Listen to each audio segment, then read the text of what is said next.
Recent గా పేట్ బషాబాద్ లోని శ్రీని అవెన్యూలో ఒక ఇంటికి సోలార్ ఇన్స్టాల్ చేశాం. ఏ కంపెనీ కన్నా ఫస్ట్ మెయిన్ టాస్క్ వచ్చేసి ప్యానల్ జాగ్రత్త టెర్రస్ మీదకి లిఫ్ట్ చేసుకోవడం. ఇక్కడ మెటీరియల్ లిఫ్టింగ్ కి సఫిషియెంట్ ప్లేస్ లేకున్నా సరే మా టీమ్ మెంబర్స్ జాగ్రత్తగా ఈవెన్ సింగిల్ స్క్రాచ్ లేకుండా లిఫ్ట్ చేసుకున్నారు.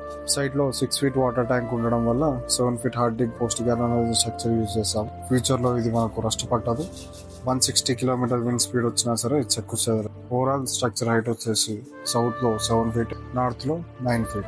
ఈ సైట్ లో ప్రీమియర్ బ్రాండ్ 545 ప్యానల్స్ యూజ్ చేసాము. Panel efficiency 22.83, panel warranty 30 years. Daily generation average గా 25 units, మంత్లీ జనరేషన్ 750 units దాకా ఉంటుంది. సమ్మర్ లో జనరేషన్ ఎక్కువ ఉంటుంది.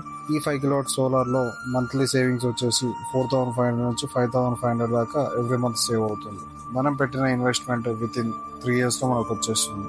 ఇన్వర్టర్ పాలిక్యాప్ బ్రాండ్ యూజ్ చేస్తాం. ఈ ఇన్వర్టర్ ప్యానల్ నుంచి వచ్చిన డీసీ కరెంట్ ని ఏసీగా కన్వర్ట్ చేసి ఇంటికి పంపిస్తుంది.